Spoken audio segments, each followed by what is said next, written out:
Salve, amigos do Aposentado Rico! Já estamos de volta para mais um episódio de Cristo, 33. 33. E vamos seguindo firme e forte, seu Alexandre, seu Júlio. Enquanto a turma deixar, nós estamos aí. Estamos aí, né? A velha frase, enquanto tiver bambu tem flecha. Haja coisa para falar em 33 episódios, hein? E vou te dizer mais. O tema de hoje é sugestão do ouvinte. E eu achei tão legal a sugestão que ele deu, que ele deu quase um bambuzal para nós aqui, para nós falar hoje. E o interessante é o seguinte, vou contextualizar para que vocês entendam do que nós vamos falar. Até vou citar o nome dele, ele permitiu, Pedro Esteves, né, que é um amigo de longa data e nos acompanha aqui quase todos os episódios. E ele disse: Monberger, eu cometi uma série de erros durante o meu processo de planejamento de aposentadoria. Então eu tinha pensado que eu conseguiria, ali pelos meus 55, 56 anos, tirar o pé. E eu percebi que meu plano estava errado. Eu cometi muitos erros. E acabei chegando lá com 70. Opa. Isso que ele chegou ainda, né? Sim, conseguiu, mas conseguiu. Não é que... Não vou dizer que 70 é tarde, né? Mas se você objetivou 55, 56, isso, chegar aos 70, teve um atraso bastante considerável. E quando ele começou a me falar disso e tal, ele disse: eu acho que seria interessante, porque eu imagino que tem muita gente em situação muito parecida comigo, ele disse, né? E eu disse: olha, pode ter certeza, porque a gente lida muito com isso no nosso dia a dia. Sim. E aí eu brinquei com ele. Então, o próximo episódio, nós vamos fazer o papel de um life planner, um advisory, e a gente vai fazer de conta que agora você, ouvinte, está sentado aqui na nossa frente, e a gente vai fazer algumas perguntas, e essas perguntas elas vão te levar ao possível erro que você não deve cometer. Então a ideia é justamente essa. Então, baseado na trajetória do Pedro, a gente vai tentar mostrar para você para que não caia nessas armadilhas.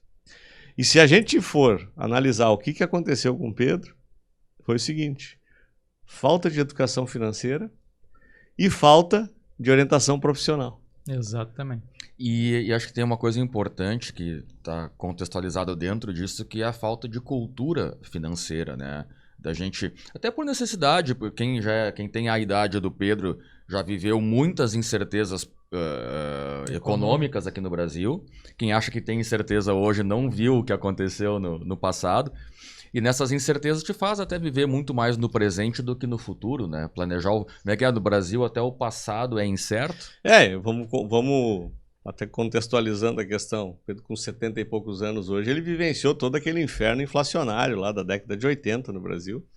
E aquilo bagunçou o plano de quem fosse, né? Não tinha nós jeito, tivemos, né? Hoje a gente olha para isso, é inacreditável os planos econômicos que nós tivemos, né? É uma coisa assim, só pode ter sido montado por criança do jardim de infância. Eu diria assim, hoje, quem tem 50 a mais vivenciou isso, 40 pegou como criança, talvez, mas quem tem acima de 60...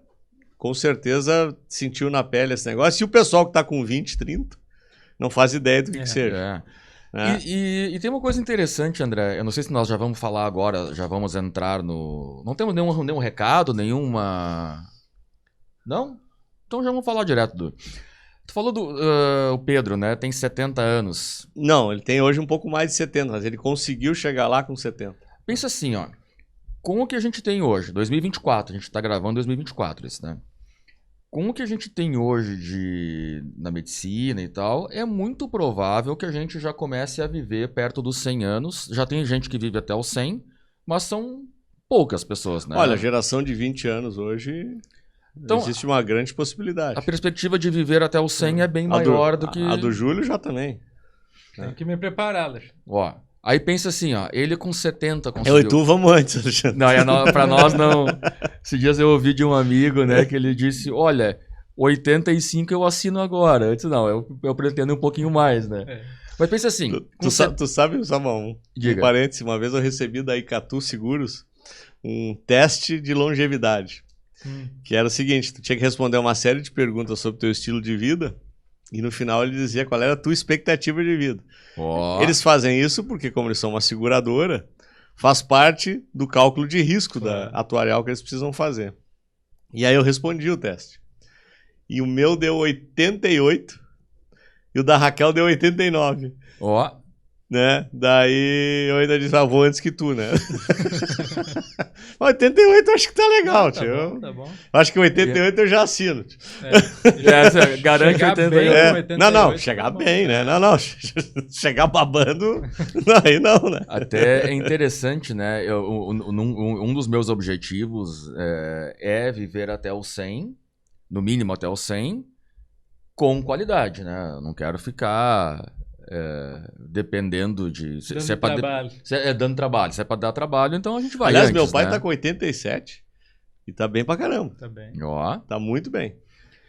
Mas olha que interessante, né? Então, se o Pedro... Se o Pedro conseguiu aos 70, e vamos imaginar que a gente tá falando de viver até os 100, são 30 anos, né? É. Gente, porra, 30 anos é tempo. Dá pra incomodar bastante. E tem que né? calcular bem esse dinheiro pra viver esses 30, né? Exatamente. Aí até são os itens que nós vamos falar hoje, né? Mas pensa assim, quem tem lá os seus 50 ou 40 e tantos, enfim, não sei, uma idade... Quem não tá mais... Quem já passou dos 20 e 30 ali, que seria o momento ideal de começar o plano, né, de aposentadoria. Não dá pra desistir, né? Tem ainda muito tempo pela frente. Vamos pensar, se a pessoa vive até os 100, cara, e ela conseguir chegar aos 80 no plano de aposentadoria, são mais 20 anos, né? É muito tempo. Então, não desistam. Quem não conseguiu ainda, fica firme porque... E 20 anos com juros compostos, a brincadeira vai longe. Né? Mas pensa assim, se o cara, por algum motivo, ele conseguiu só atingir a aposentadoria de verdade aos 80 anos, ele vai só usufruir dessa grana e ele tem lá 10, 15, 20 anos para viver de boa, né? E então sempre dá tempo, né? Mas eu vou te dizer, certo, dentro desse tema que tu citou, Alexandre, eu acho que tem dois elementos. A gente até, acho que em algum episódio a gente já falou um pouco disso, acho aquele da trajetória do aposentado, onde metade não é o meio, né? E eu acho que isso vale também para o aprendizado. Então, uma pessoa com 20 tem uma reação diante dos fatos, uma com 30 tem uma reação, uma com 40 e à medida que tu vai criando casca, tu vai criando amadurecimento, isso provavelmente já te ensinou alguns atalhos. Então, por exemplo, dos 20 aos 30, para tu fazer uma determinada quantidade de dinheiro, do zero, é difícil, é bastante difícil. O cara com 50, do zero, ele vai fazer muito mais rápido. Então tem um fator de conhecimento acumulado que te ajuda a acelerar esse processo. Esse é um ponto. E o segundo ponto é a tecnologia hoje permite que os jovens também acelerem esse processo. Só se fala em inteligência artificial hoje em dia, que vai mudar tudo, vai mudar o mercado de trabalho, a forma que a gente trabalha, papapá. Mas o próprio Robson, que esteve aqui no episódio 4 falando disso, ele disse assim, ó, hoje o que se tem certeza é que ela otimiza demais o tempo das pessoas. Então imagine o seguinte, num mundo hoje de tecnologia, onde os jovens dominam mais que nós isso, né? Hoje... Minha filha já ensina algumas coisas pra mim. O de 50 precisa do cara de 20. Exatamente. O Itaú tinha uma propaganda legal, que eu acho que era o Gabriel, sei lá, que os pais não sabiam mexer em nada e eles gritavam, Gabriel! Daí o Gabriel descia e arrumava. Daí, Gabriel! Daqui a pouco ele olhava pra câmera e dizia, eu não sei como é que eles viviam sem mim. Né? Então, o jovem hoje, através dessas ferramentas, também tem capacidade de acelerar. Então, a pessoa com acima de 50 acelera pelo conhecimento e o mais jovem acelera pela tecnologia. Né? Então, tem muitas possibilidades, né? Só tu tá bem orientado, e aí esse é o nosso papel hoje aqui, né? A gente passar possíveis erros, né? Que a gente pode ajudar o nosso ouvinte aqui a não cometer. E eu já queria iniciar com o primeiro, que é justamente esse, né? Negligenciar, né, a aposentadoria precoce. A falta de planejamento precoce. Exatamente. Né? Muitos deixam para começar tarde demais e acabam perdendo o time dos juros compostos a seu favor durante aquele tempo todo. Eu deixo para ver isso mais tarde. Né? Agora eu preciso, tem outras prioridades. Isso é uma coisa interessante, né? E lembra que nós conversamos, quando nós estávamos trabalhando em cima do material do Ladrão Invisível, ainda me lembro desse dia, nós conversávamos da dificuldade que era para a gente trazer para o presente uma dor futura. Por quê? A pessoa que tem lá 20 anos, 30 anos, por exemplo, o assunto aposentadoria é tão distante, é tão... Ela quer aproveitar o agora, né? Então... E aí como é que tu traz para essa pessoa, olha, lá com 70, daqui a 50 anos... Pode precisar depender de alguém, pode não sei o quê. Então, a dificuldade de trazer para agora uma dor futura.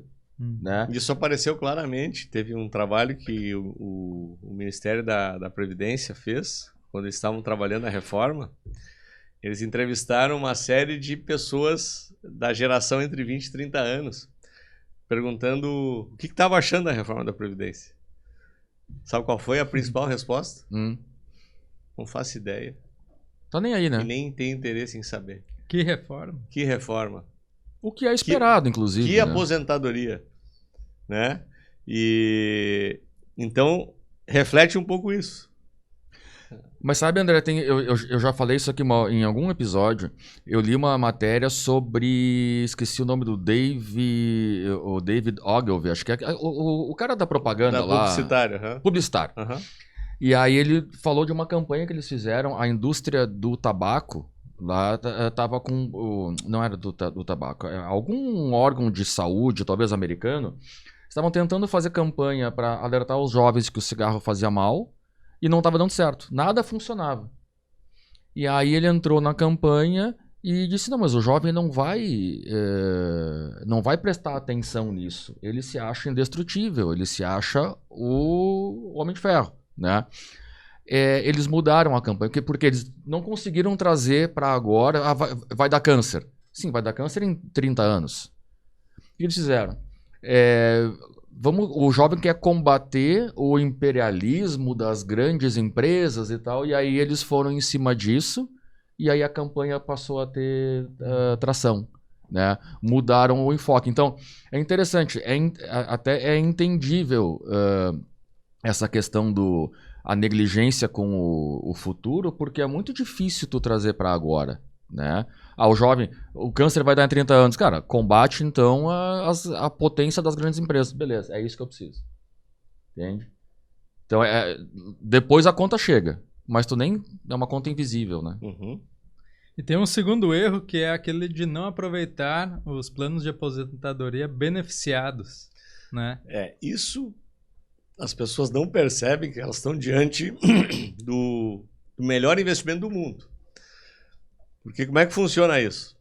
Funciona geralmente para quem está vinculado a alguma companhia, como CLT, como empregado, ou até como prestador de serviço.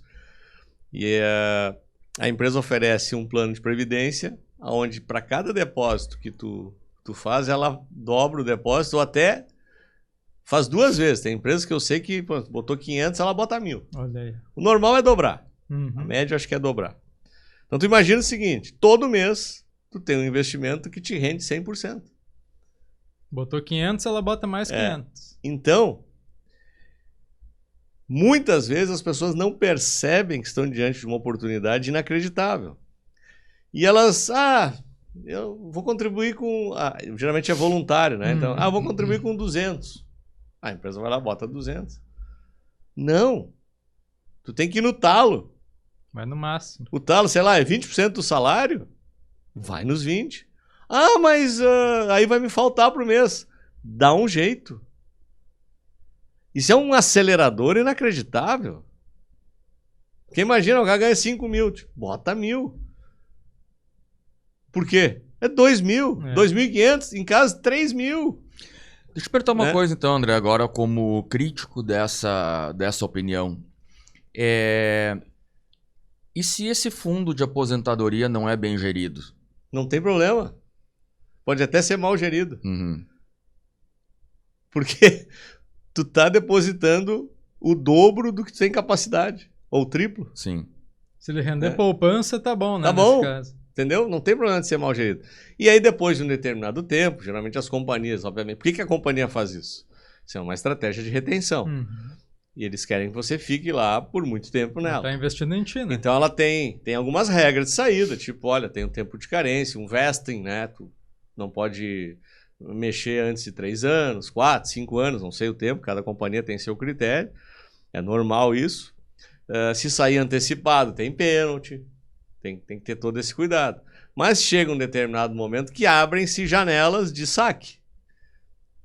E aí, se o fundo está mal gerido, tu pode sacar essa parte e colocar num fundo mais eficiente. Isso não tem problema nenhum em fazer. Sim. Inclusive, temos clientes que já fizeram vários, isso, né? Vários clientes que chegam lá pra gente que... A gente analisa o fundo estão dele lá. Estão com a oportunidade de sacar o fundo fechado, fundo corporativo, que se chama, e a gente consegue fazer uma migração, uma portabilidade com muito mais eficiência. Uhum. Mas assim, se você está diante dessa possibilidade, não cometa o erro de não utilizá-la.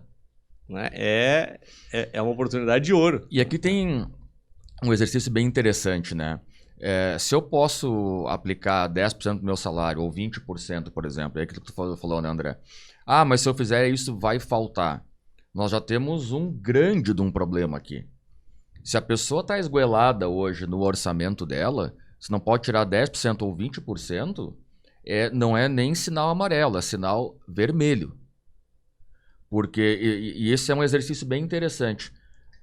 Pegar, mesmo quem não tem esse plano de previdência privado ali da companhia, né? Senta com o cônjuge e traça um plano para reduzir no mínimo 10% as despesas. O ideal era 30%. E eu tenho certeza que dá. A gente falou do DRE pessoal, né? Isso, a gente falou nisso, né? Então, assim, se a pessoa não consegue viver com menos 10% ou 20%, olha, o precipício está ali na frente. E nós voltamos para o primeiro item, né? De negligenciar esse processo, né? De não prestar atenção para ele, né? Só para deixar claro uma coisa que eu falei aqui. Lembra os níveis 1 e 2 que a gente falou no episódio passado, se eu não me engano, que era a dependência e a sobrevivência? Acho no que era, anterior, né? ainda. No anterior. Episódios. Esses dois são os únicos que eu aceito uma leve explicação para não conseguir viver com medo. Mas assim, o problema está na geração de receita. Também tem alerta vermelho ali.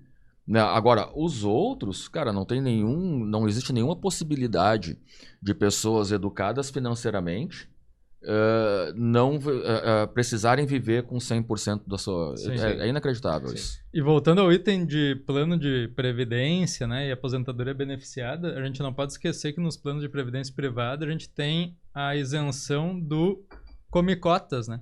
Que é o imposto que se paga cada 6 meses para o governo sobre o rendimento. E ainda tu tem a tributação regressiva até 10 anos. Né? Então, tu tem uma eficiência tributária em previdência muito, muito boa. Então, tu fica rendendo o teu patrimônio ali dentro da previdência sobre um valor que tu teria pago para o governo. Né? Então, aquele valor tu não paga e tu obtém rendimento sobre ele mesmo.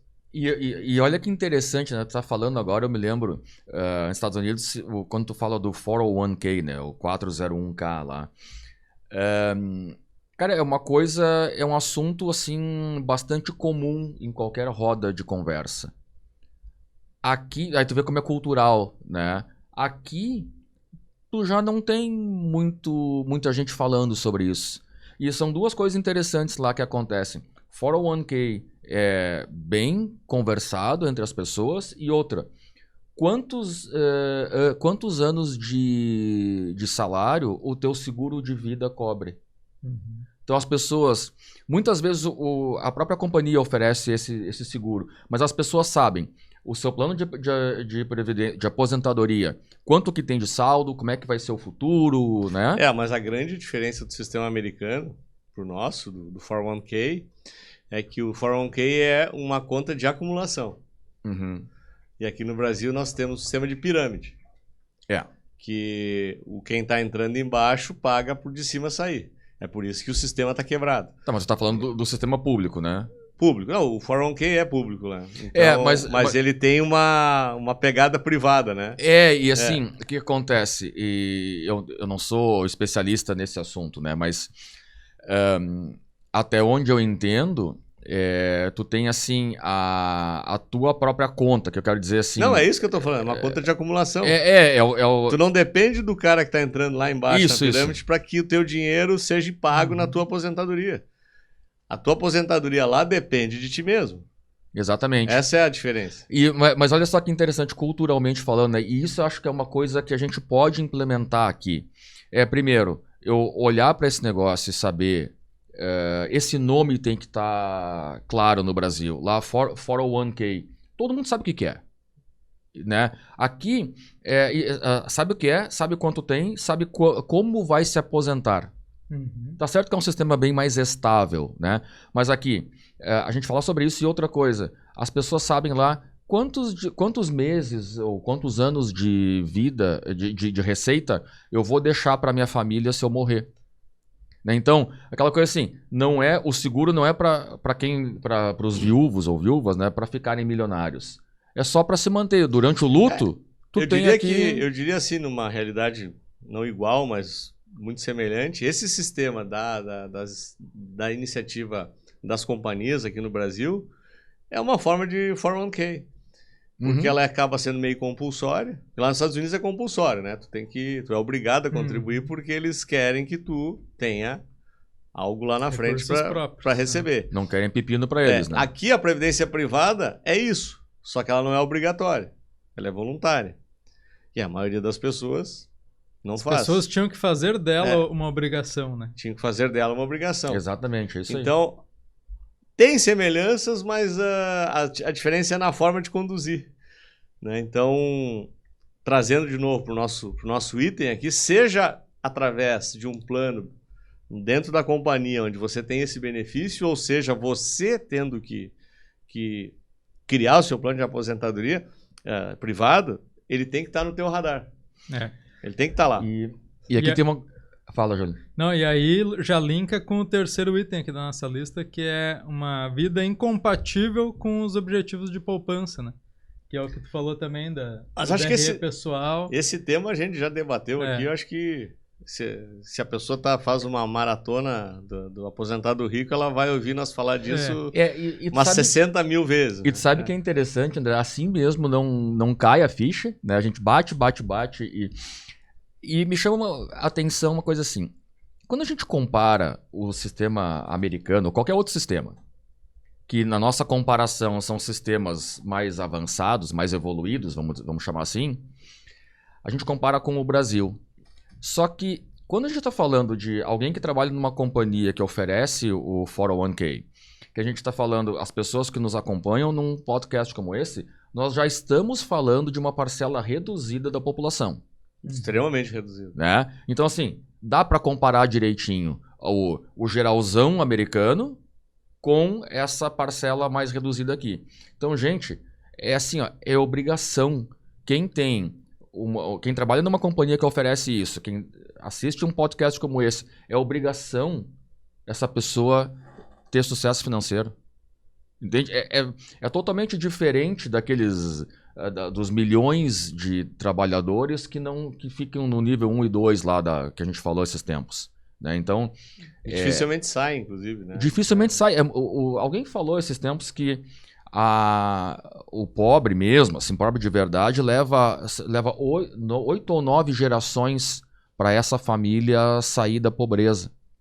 Poxa, 8, 9 gerações é bastante. É muito. É quase impossível.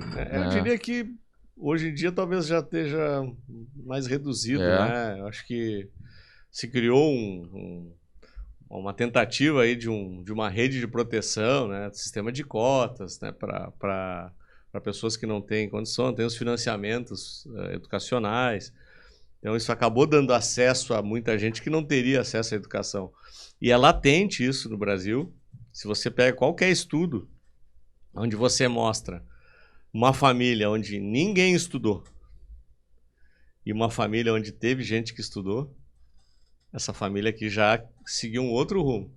Essa aqui não é 8 gerações, é muito menos. Não vou entrar no debate aqui da educação, porque esse é tema para 10 podcasts. Né? Acho que 8 é uma média geral, né? Que tem gente que nunca vai sim, evoluir, sim. Enfim, mas faz todo sentido. Mas aí vamos lá, se a pessoa conseguiu então guardar lá, a minoria lá conseguiu, Alexandre, está poupando, mas ela se depara com outro problema, que é a falta de diversificação dos investimentos que ela tem. Já estamos avançando, né? Tu já começou a pensar nisso, tu já faz sobrar, né? Tá investindo, mas às vezes tudo no mesmo lugar. Mas daí, de novo, aquela falta de conhecimento de investir te leva para fazer alguns investimentos ou ruins, né? Que não são tão bons. Clássico, poupança, né? Então, a gente encontra muita gente ainda acreditando na poupança, porque foi a única coisa que ela aprendeu. É uma falta de orientação ou uma orientação má dada, né? Ou então até aquele negócio da crença que a gente falou no último episódio, porque meu avô botava, meu pai botava, e disseram que só está seguro ali. Cultura, né? Cultura. Tu vê, eu acho que vocês estão ouvindo, tem uma escuta no meu telefone, porque no sábado eu tive um almoço com uma pessoa que justamente me falou isso. Eu só invisto na poupança porque foi o que eu sempre aprendi. É o que tá ali no meu banco, tá o botãozinho para eu fazer, é o mais fácil. Mas parece que não é uma boa, né? Não, tem coisas mais. E aí tu diz assim, CDB. Cara, é um bicho de 7 cabeças. Aí... sabe, é uma coisa... Tu sabe que essa do botão, agora eu me lembrei. Uma vez eu tava atendendo um médico, tava abrindo conta com a gente. Boa renda, já tinha até uma certa quantidade de reserva guardada. E aí ele estava num fundo DI daqueles horrorosos, aqueles fundos com... Os automáticos. Aqueles 75, 80 de CDI. E geralmente eles têm um nome bonito, né? Tem. O nome... Tu te sente importante investindo. O nome desses fundos, geralmente, tu olha assim, meu Deus, eu já tô rico só no primeiro aporte, né? E não tem sempre uma pessoa famosa atrás, assim, uma foto. Tem. Mas enfim, eu perguntei, mas por que tu bota nesse fundo especificamente? Até porque o banco em si até oferecia outros fundos melhores, né? Mas por que tá botando nesse? Cara, eu vou te dizer o seguinte, que era o mais fácil. Que tinha um botão ali que aparecia, tinha dinheiro na conta, era apertar o botão, ele já aplicava.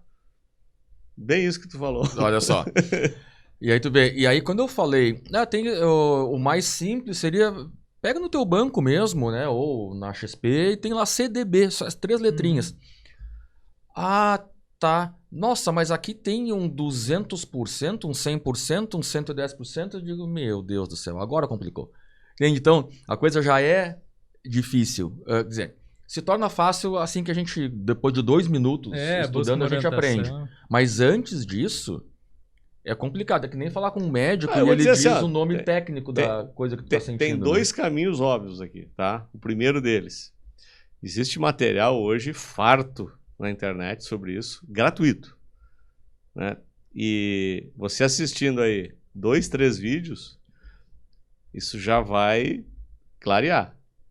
Não é nenhum bicho de 7 cabeças. Mas André, antes de tu continuar, aqui nós já temos uma quebra muito grande. Se eu te disser, ler a Bíblia é bom, legal. Quem lê a Bíblia? Não, aí tu já tá me jogando para a segunda possibilidade. Tu vai me dizer assim, não quero ler a Bíblia.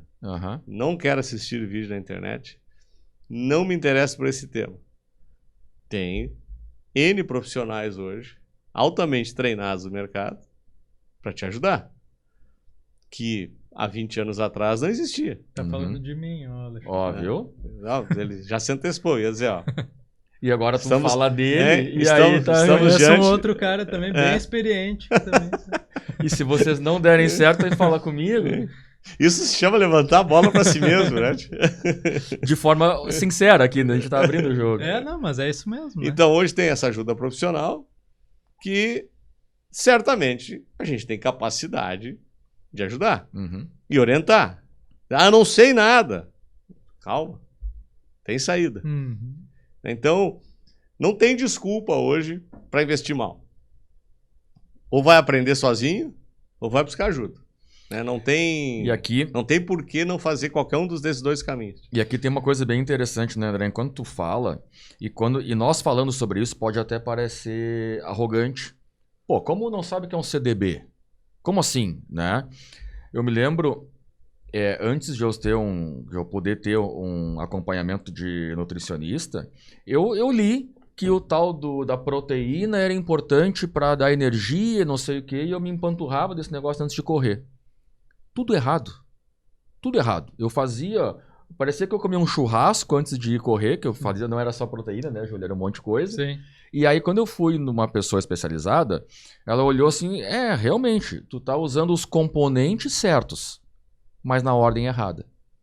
Foi só essa pessoa me mostrar o tal do CDB da nutrição, mudou da água para o vinho.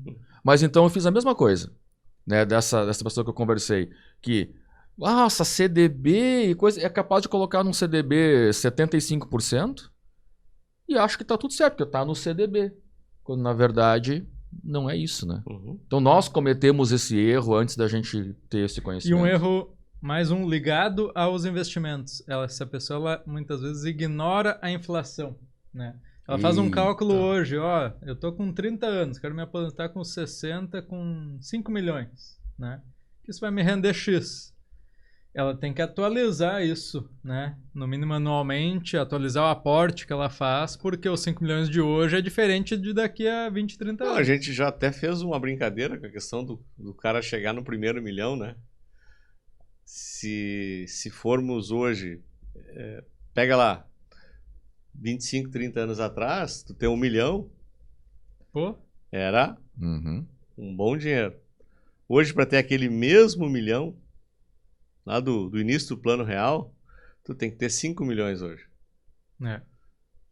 O valor ao longo do tempo foi atualizando. E tem uma coisa tu importante. imagina se tu tinha 1 milhão naquela época, e aí tu já estava querendo viver de renda. E aí tu começa a sacar.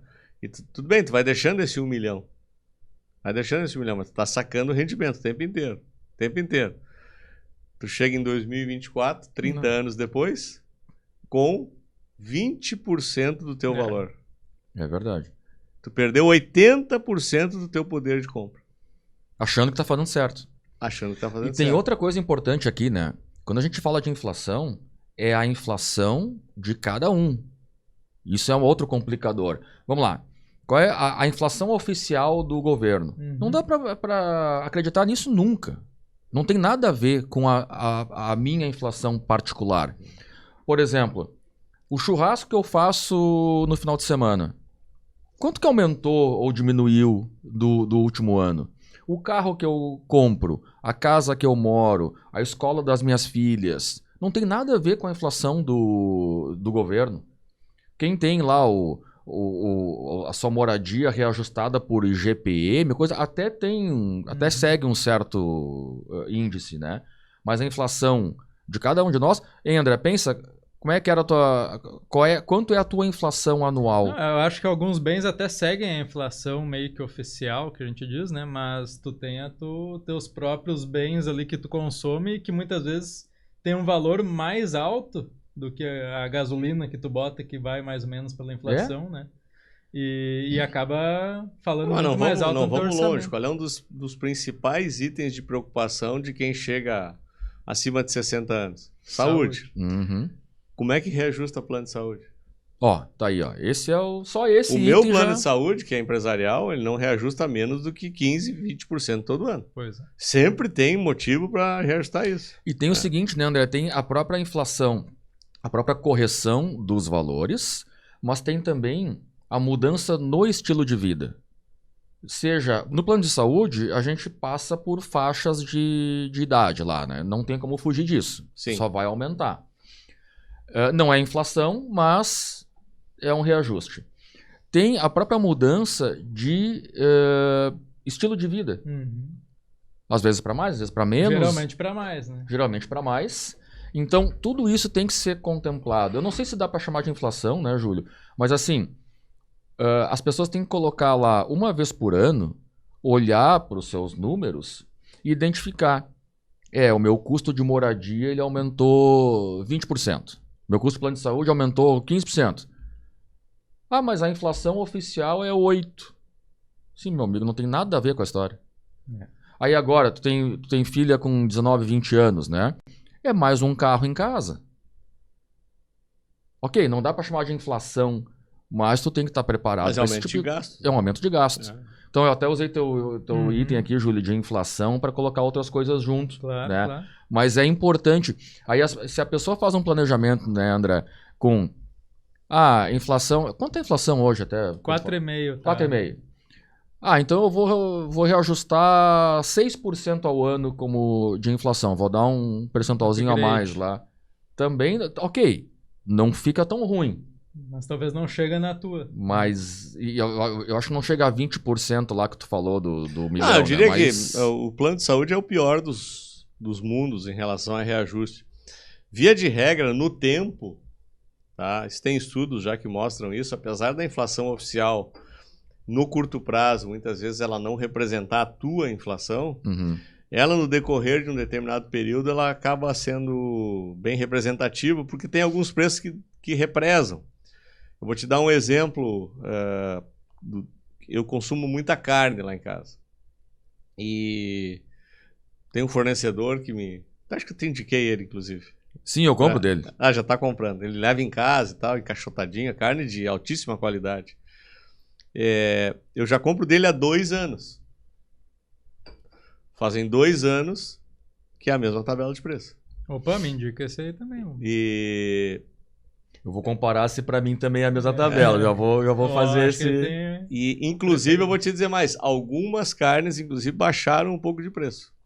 Tudo bem. A tabela referência de 2 anos atrás tinha dado uma majorada interessante. Então, se eu tivesse pego a tabela há 3 anos atrás, eu ia ter um impacto no primeiro ano inflacionário muito mais alto que a inflação oficial. Em 3 anos, eu imagino que equiparou. Porque segurou o preço. Segurou o preço. Então, isso acontece com muitos itens. Tu tem um salto num curtíssimo prazo, então a inflação daquele mês, daquele semestre, ela vai ser mais alta que a oficial, mas em 3, 4. Acho que pior dos quadros, em 5 anos, ela equilibra. Então, você tomar a inflação oficial como referência é um bom indicador. Por isso que os títulos públicos, IPCA+, né, você pega hoje qualquer gestor de fundo institucional que tem uma quantidade de recurso na babesca, né? Estamos falando aqui de bilhões na mão desses gestores. Quando faz o cálculo atuarial, a meta dele é IPCA mais 6%. Ele tem que perseguir essa meta para dar conta de atender seus pensionistas na aposentadoria, prevendo a correção inflacionária, e esses juros tem que cobrir a distribuição depois. Então, qualquer coisa abaixo de IPCA mais 6 pode comprometer a distribuição. Então, é uma ótima referência, inclusive, para nós, da iniciativa privada. Qual é a referência? Olha, eu tenho que raciocinar IPCA mais 6. Então, você pega, por exemplo, uma pessoa que gosta de trabalhar com imóveis e ter imóveis de aluguel. Ela consegue 0,5, 0,6 em relação ao valor do imóvel. Vamos falar de 6% ao ano de remuneração. Ela tem no contrato dela, muito possivelmente, a correção por algum índice inflacionário. Seja IPCA, seja IGPM, mas tem uma correção ali. Então, ela, em certa medida, está conseguindo levar o seu rendimento IPCA mais 6 para a eternidade. Então, por exemplo, viver de aluguel e conseguir 6% ao ano de aluguel sobre o imóvel é um bom negócio. E se tu comprar bem o imóvel, ainda pode acabar valorizando. Melhor ainda. Por exemplo, um imóvel comercial pode ser que até pague um pouquinho mais. Aqui tem... Quando você compra um título público, e esse título público paga IPCA mais 5,5%, ou um título privado que paga IPCA mais 6, 6,5%, é uma boa referência. E às vezes isento. Às vezes isento, que é melhor ainda. E aqui tem um ponto importante, né? Eu acho que nós estamos falando da mesma coisa em talvez exigências diferentes. O que eu tô dizendo aqui? IPCA mais 6, por exemplo, eu acho que é o mínimo aceitável. O que eu entendo é que não é suficiente, mas é uma opinião pessoal minha. Eu acredito que a nossa inflação pessoal ela é maior. Aí, no geral, eu concordo contigo, André. Assim, menos do que IPCA ou IGPM ou né, mais 6, não dá para aceitar. Mas nesse nível de rentabilidade, Alexandre, a gente tem instrumentos de renda fixa que pagam lá certinho, sem riscos ainda, né? Até o próprio título do governo hoje, IPCA mais 5,80 estava hoje de manhã. Então, se tu quer acima disso, que nem tu comentou que às vezes tu precisa, já tem que começar a pensar numa diversificação e contar com uma assessoria. Mas aí é que tá. Boa. Da assessoria, sim, porque esse assunto pode ficar complexo. Mas o principal, Júlio, que eu vejo, e a gente está falando de pessoas que ainda estão ativas no mercado. Assim, né? Nós não estamos falando lá depois dos 70, 80, enfim. O que eu entendo? Não necessariamente eu vou conseguir essa rentabilidade só pelo investimento. Mas eu estou falando de um aumento de receita geral. Então, se a minha inflação não sei, é 20% ao ano, pegar um número, eu tenho que aumentar a minha receita em 20% ao ano. Como eu vou fazer? Me especializando, mudando de carreira. Mas, de novo, né, Alexandre? O 20% ele é pontual. Ela não vai ter 20% ao ano todos os anos. Entendeu? Não é normal. Não é normal. Então, olha, eu preciso ter uma referência. Sim, eu entendo como referência serve. Pega essa referência e, claro, vai ter ano que tu vai conseguir aumentar a tua receita, que vai te fazer sobrar mais dinheiro. Mas o que tu precisa ter em mente aqui? A diversificação, ela permite que tu atinja, no mínimo, essa média. Então, por exemplo, nós estamos aqui em 2024 vivendo um processo de ciclo de taxa de juros descendente. Nós estamos gravando esse episódio aqui, a taxa de juros está em 11,25. Vai para 10,75 na próxima quarta-feira. Então, 10,75 com uma inflação de 4,5. Nós já temos um juro real até acima desses 6. A gente está vivendo um momento ainda interessante para o rentista, para quem quer comprar ativos financeiros. Mas existem possibilidades de acelerar isso. Existem títulos pré-fixados, ainda hoje, pagando 13,80 ao ano. Então, o que é um título pré? Ele já te paga garantido essa remuneração na frente. Está combinado. Ora, não é difícil de entender essa conta. Eu pactuo 13,80. A minha taxa de juros vai cair durante o ano e possivelmente vai chegar a 9, que é o que o Banco Central, consenso Focus, todo mundo está falando. 13,80 aqui. 9 a taxa de juros referencial. Uma inflação de 4,5. Quanto é meu juro real? Perto de 9. 9,30. Né? Diversifiquei. Não vou botar tudo em pré agora. Sim. Mas eu diversifiquei, botei um pouquinho em pré. Vou ter um título IPCA+, vou ter um pós-fixado que me dá liquidez. E às vezes vou sair da letrinha CDB. Né? Vou ir lá para algum fundo multimercado, que nessa tendência de queda de juros tem sido interessante também, né? Em todos os ciclos anteriores. De repente colocar alguma ação, né? E tudo tem uma medida para cada fundo imobiliário, para quem gosta de imóveis. Né? Então tem N formas hoje de diversificar. Eu não vou nem sofisticar aqui, tem investimentos, já falamos disso, né? Investimentos mais sofisticados que que são os nossos aceleradores. Para quem viu, não lembro agora qual episódio, mas acho que uns 4 episódios a gente falou dos aceleradores.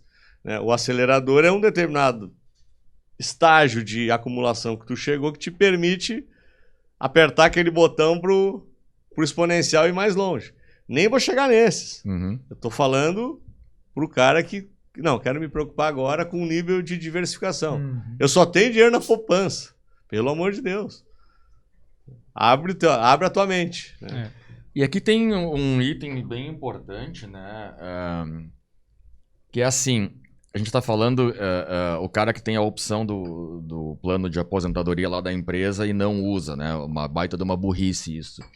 Outra burrice, nós estamos falando de várias coisas aqui que podem ser complexas para quem está ouvindo pela primeira vez. Então, um erro que eu acho que não está na tua listinha, né, Júlio, é não contar com alguém especializado no assunto. Não precisa ser nós. Pode ser qualquer pessoa. De preferência, né? De preferência nós, porque a gente nós confiamos em nós mesmos, né? Mas assim, não existe erro maior do que tentar fazer as coisas sem conhecimento e sem contar com alguém que vai te... Assim, é fundo imobiliário, é multimercado, é CDB, é IGPM, é IPCA+, é não sei o quê. Gente, essa salada de fruta, ela só é salada de fruta para quem desconhece. Então, fala com alguém que vai resumir esse negócio. A pessoa não precisa aprender, fazer MBA em finanças. Fala com quem resume. Eu ouvi uma vez, interessante, né? O que é um palestrante? É um cara que estuda muito um assunto e te dá isso mastigado. Ele resumiu... Sim. Uma forma entendível, né? Livros e livros e coisas, ele Se resumiu... você pega o livro do TED, né? Que tem que fazer em 18 minutos, né? E tem um livro que te ensina a condensar qualquer tema em 18 minutos. Que diz que é o tempo que o pessoal fica atento 100%. Exatamente. E realmente, tu assiste uma palestra do TED... Às vezes tu quer mais, né?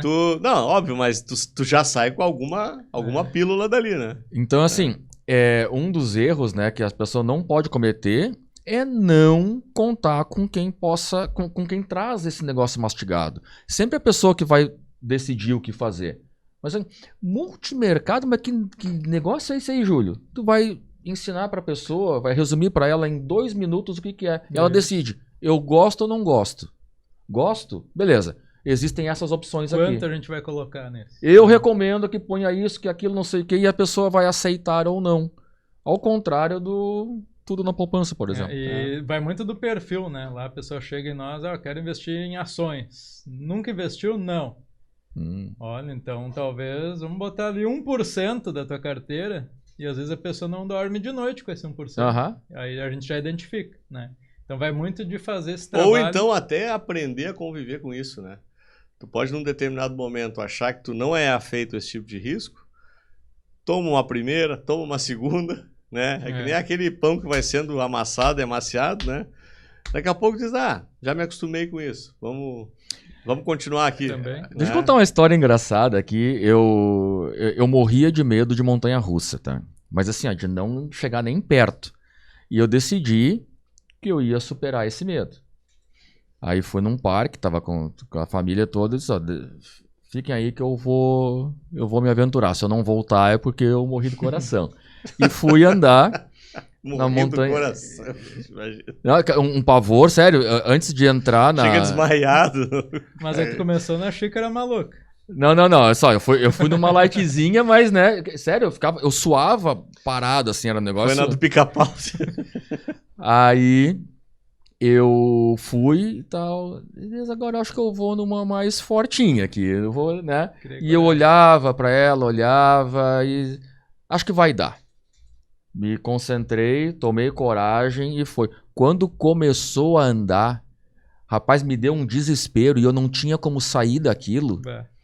É exatamente esse cara que chega pra ti lá, Júlio. Eu quero colocar 700% do meu dinheiro em ações. Meu amigo, é arriscado. Deixa que eu sei. Deixa comigo. E aí quando começa a andar o carrinho, bate o desespero. E começa a cair.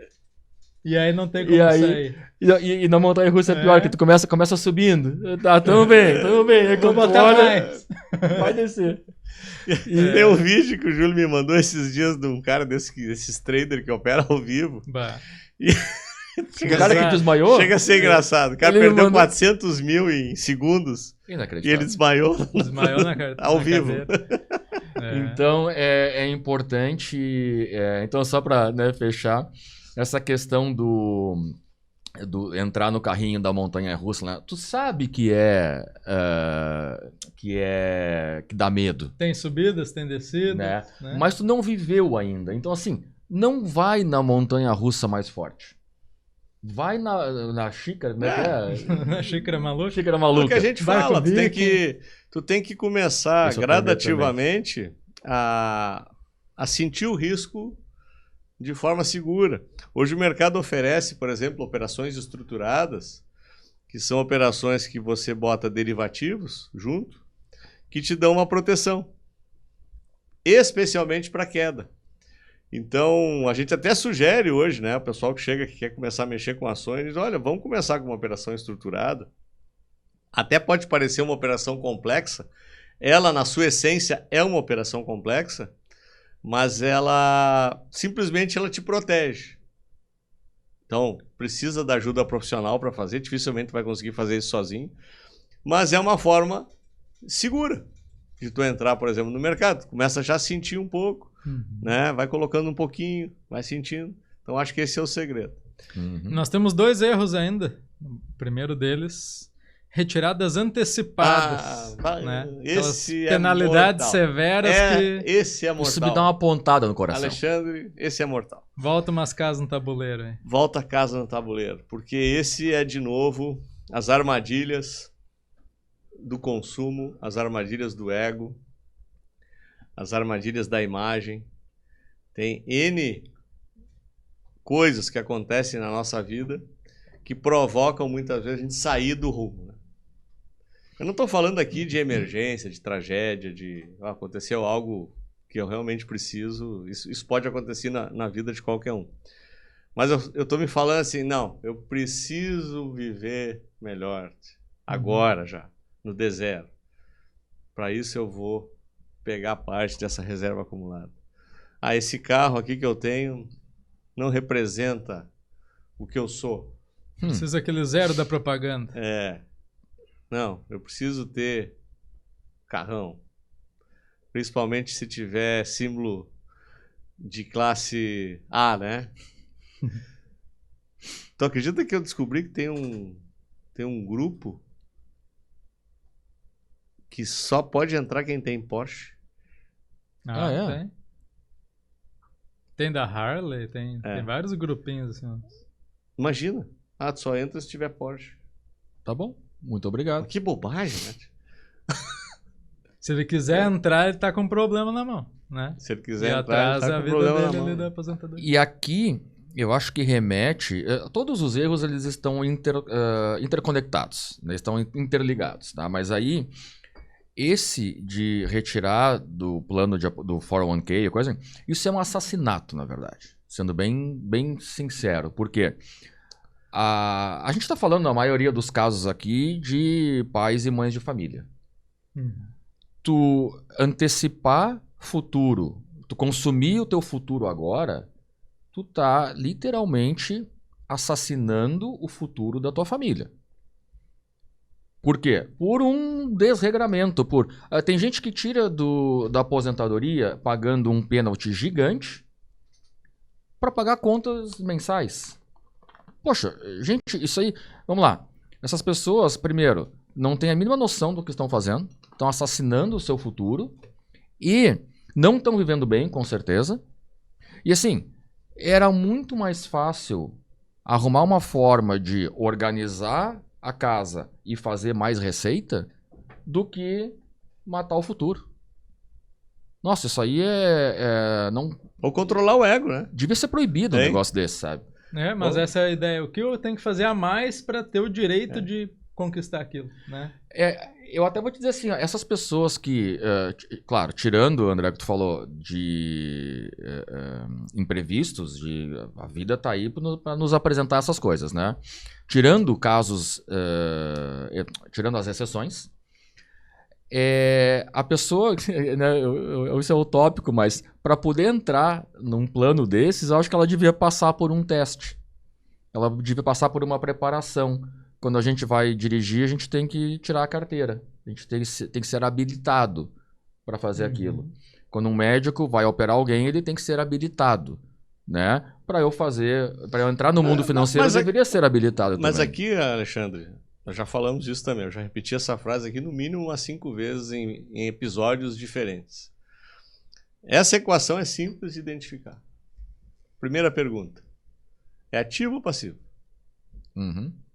Tá? Eu vou botar dinheiro, eu vou tirar do meu futuro para botar onde? Num ativo ou num passivo? O teu futuro é um ativo, né? Só lembrando disso. Isso, mas eu estou tirando de um ativo para botar num outro ativo ou num passivo? É passivo. Tiquezinho negativo. Segunda pergunta. O quanto está abastecendo meu ego? passivo mais ego igual a cilada. Uhum. Né? Então, se você quer identificar quando isso está acontecendo e não cometa esse erro, nós estamos falando nesse episódio aqui de erros do processo de construção do processo de aposentadoria. Isso. O que vai te levar a ser um aposentado pobre. Exatamente. Então, esse é um erro que ele é relativamente fácil de evitar. Basta você responder essas duas perguntas. E ser sincero nelas, né? E aqui é principalmente na interessante, segunda. Né? Eu acho que o maior prejuízo aqui, ele não é o financeiro, apesar de ser um prejuízo gigante. Ele é psicológico. Porque o cara sempre volta para estaca zero. E volta, e volta, e volta. E a vida passando, e aí começa a criar aquela pressão, aquela não sirvo, não consigo, e aí tá feita a encrenca. Então, assim, quem tá passando por isso, e eu espero que sejam poucos, né? Reflete, tem dificuldade, liga pra gente. Liga pra gente e pede ajuda. Só para. Ficar parado é muito melhor do que se mexer, nesse caso.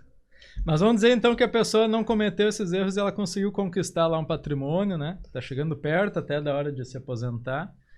Só que ela comete um erro grande aqui, Momberger. Ela negligencia o planejamento sucessório. Ela deixa de lado questões fiscais, legais que vão atrapalhar. Bom, aqui, pessoal, nós estamos diante hoje de uma questão fundamental. Ela é tão importante que hoje parte do processo meu e do Júlio lá no escritório, a gente tem se dedicado a esse tema. Eu acho que onde eu mais me envolvo hoje é na questão sucessória. Por quê? Por dois motivos. O primeiro deles é um sentido de urgência. Por que sentido de urgência? Vocês estão sabendo que tem uma reforma tributária tramitando no Brasil. Foi aprovado no Congresso, agora vão as leis complementares serem votadas. Tem uma série de leis complementares que vão impactar toda a engenharia tributária, seja de PJ, seja de PF. A nossa vida tributária vai mudar drasticamente a partir do ano que vem e nos próximos 10 anos, né, que vai ter esse processo de praticamente 2 sistemas andando paralelo. E se você não está prestando atenção nisso, eu sugiro que você comece ao menos a se informar um pouco do que vai acontecer. Mas tem um item em especial chamado ITCMD, que é o Imposto de Transmissão ou de Herança ou Causa-Mortes, que hoje é bastante generoso no Brasil. A menor alíquota é 4 em alguns estados e a máxima é 8. No mundo é bem mais alto. A média mundial é bem mais alta. E aqui a gente está diante de algo que político adora, né? Quer dizer, nós vamos tirar dinheiro dos ricos para dar para os pobres. A gente sabe que não chega nos pobres, mas é uma forma de tirar. E ele é socialmente palatável. Então, não existe a menor dúvida de que ele vai aumentar. Isso a gente pode ser já no próximo ano. É questão de tempo. Né? Mas eu diria assim, está cada vez mais claro que a gente está diante disso já para o próximo ano. Então é a última janela de oportunidade. Quem tem patrimônio e não quer deixar um perrengue para os seus filhos, começar a se preocupar com isso ontem. Então por isso que a gente tem trabalhado tão forte, a gente está trabalhando uma série de processos sucessórios lá no escritório hoje. Porque pode chegar a 27,5, Alexandre. Eita. Você imagina que um processo sucessório que hoje custa entre 10, 15, 20, dependendo do advogado, dependendo do estado e tudo mais. Vamos lá, 15% em média. Pode passar para 35, 40. Tem 3 casas, uma fica para o governo, Alexandre. Que espetáculo. E isso se for extrajudicial, porque se for judicial, pode delapidar o patrimônio só na transmissão. Então, falei do item 1, que é o sentido de urgência. A questão da mudança da reforma tributária vai impactar de forma drástica, então quem tem que se preocupar com isso. E a segunda é efetivamente de você ter um processo que simplifique a passagem para os seus herdeiros. Por quê? Existem N estruturas familiares hoje no Brasil. Existem casais ainda à moda antiga que não se separam, tem 2, 3 filhos, que já têm netos, que, né, a família se dá bem, é um processo simples. Mais fácil. Mas, mesmo dentro desse arranjo familiar, pode ter famílias que os irmãos não se dão. Um irmão resolveu seguir um determinado caminho, outro está dentro da empresa ou das empresas, um não quer saber de nada, tem de tudo. Tem quem 2, 3 filhos casados, um separado que está sempre aprontando. Então tem N arranjos familiares. Não vou nem falar de 2, 3 casamentos. Outro tem um filho fora do teu casamento oficial, outro tem filhos do primeiro casamento, filhos do segundo, enfim. N arranjos possíveis. E tem aqueles que se dão muito bem, mas quando o dinheiro vem à tona, ele aparece, ele acaba intensificando, aflorando alguma coisa ali, coisas. Né? Então, a gente não sabe o que vem depois. E eu imagino que qualquer patriarca ou matriarca não queiram causar problemas para seus filhos e seus netos. Concordam comigo? Sim. Uhum.